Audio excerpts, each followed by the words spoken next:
Hello guys, I just wanted to share a piece of awareness that came to me tonight that I am just so excited about.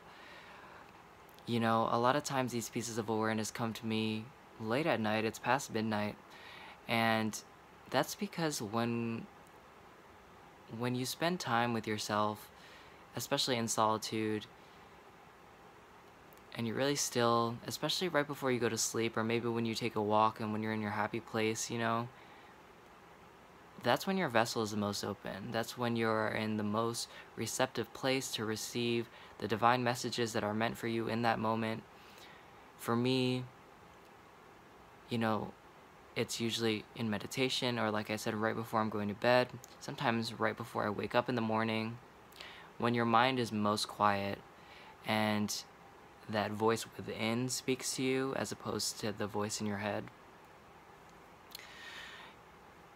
And tonight, I was exploring this concept of joy. So, I think we have this idea that joy is more or less just being happy.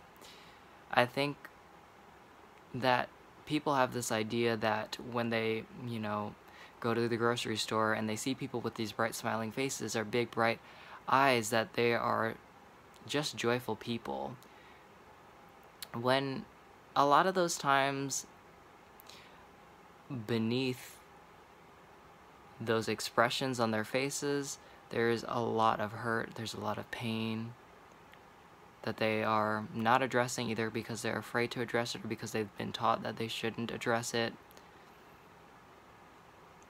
that they've learned in some way or another that it's just not productive to feel that way, that it's not approved of, and they've internalized that in a way that they will never be able to really address their emotions. But what I realize is joy is not an emotion at all. It's not. Joy is a state of being. And I realized that because today I was really just ruminating in this joyful state of being, right? And I used to again have this idea that joy is just about feeling really happy. When what I came to in this moment of awareness is that this entire day I was in a joyful state of being when I was still able to empathize with other people, with other people's pain. I was able to feel darker emotions that, we label as bad. I was still able to connect to those emotions even though I was in this space of joy, this state of being. Joy is not an emotion. Joy is literally just a place, a zone in your heart that is so vast that if you can remain there and occupy yourself there, if you can sit in that space, it is endless. It is limitless. It is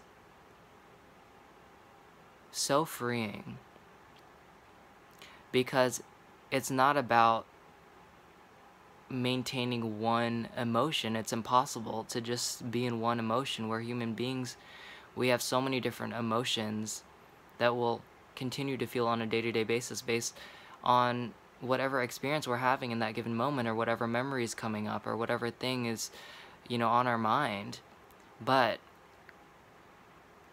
if you can really access that place of joy wherever you can find it, whether that's with another person, whether that's playing soccer, whether that is going swimming, whether that's playing with your kids or your dog, pay attention to that state of being and notice that if you actually remain in that place, and if you actually just really access that and sit in there and ground yourself in that state of being, and know that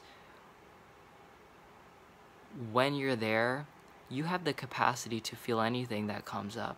You have the capacity to be there with other people in their pain as well. You don't have to have all smiles to be in the state of being of joy. You can feel whatever you want to feel and still be in that state of being. And again, it's not something that you have to work towards or attain. Honestly, we all have access to it. We all experience moments of joy. And if we don't see it as just an emotion that's fleeting, and we just see it as a state of being that has the capacity to allow us to feel all of the different emotions that we feel, then you can really, really step into a new space of freedom that most people don't even know is even possible. That's a piece of awareness that came to me tonight, guys, and it's exactly what I needed at this moment. And again, when you spend that time with yourself like that, in solitude, or just connecting with yourself outside of your mind, remember, in the heart space, not in the head space, the things that come to you have a different feel. It has a different density, it has a different air to it, and it speaks to you and it reverberates through your body. And you know it's truth, and you know it's coming from something far deeper than your mental space, than what your mind or your ego wants to tell you. And let that inner voice, that deeper voice, be your guide, and make it your duty to connect with that space as much as you can. Make that a habit, because that is where all of your answers are. Another emphasis I wanted to make on this is that this joyful state of being, again, exists outside of the mind. It exists outside of our thoughts, outside of our heads. So, those moments where life challenges us and we get triggered, a trigger is a chemical reaction in your brain that affects your body. So when you are outside of your mind and outside of your thoughts and resting in this state of being of joy, you'll notice that you're in this observer perspective where you're actually able to see what is happening to your body. And you'll also notice that when you're in that state of being of joy, it'll literally guide you on what the best thing to do right now is, based on whatever is happening to you or how severe that trigger is. So let's say it's just a trigger from something that someone in your family tells you, and you're still, in the state of being of joy. You'll sort of notice the emotions of that trigger sort of washing over your body like paint. If you're a visual person, you can even see it as colors. If you're just a feelings-based person, you'll see it as, you'll feel it as just different emotional textures just washing over your body. But being in that observer perspective, in that state of being of joy, if you're really in that space, really in that heart space, and again, not in the head space, you'll be able to see literally how that sensation washes over your body. You'll observe it, how it wants to move, how it wants to move in different parts of your body, how it'll wash over to your hands, it'll wash down your legs. And as long as you remain in that state of being of joy and outside of the mind and in that observer perspective, you'll just sort of notice it rise, you'll notice it fall,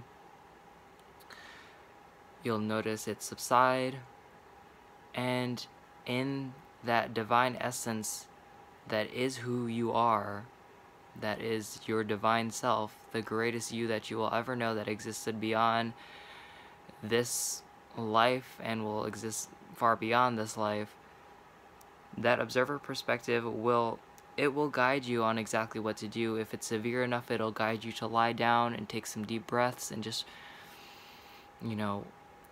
observe this sensation rise and fall. If it's not as severe, again, you'll just notice it almost like a splash of paint on your chest. if that trigger hits you right here, you'll just notice it wash over your chest, over your throat, you know, down your arms, depending on where that emotional trigger feels in your body. You'll just notice it, you'll just watch it, because we're outside of our minds. We're not being dictated by our minds. So it's a really, really, really powerful state of being, and it's not as difficult as we assume it might be. It might be difficult to comprehend at first, but once you access that place through, again, whatever given activity that brings you joy, spend time just noticing what that essence of joy actually makes you feel in your body.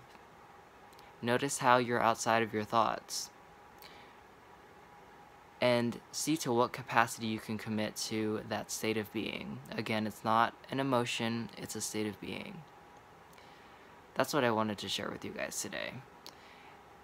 There's so much more to share on this, and perhaps I'll continue sharing more pieces of this, but what I want to leave you guys with is just the reminder of just how powerful the heart space can be. It is not cliche. It is literally the loophole. It is where every answer that you can ever possibly want actually comes from. It knows the answer to questions that you haven't even realized are your questions yet, because you haven't refined them down and purified them to the core essence of what it is you're really even asking for. And when you can realize what it is you are actually asking for, I guarantee you, your heart has the answer, because your heart has a direct link to divinity.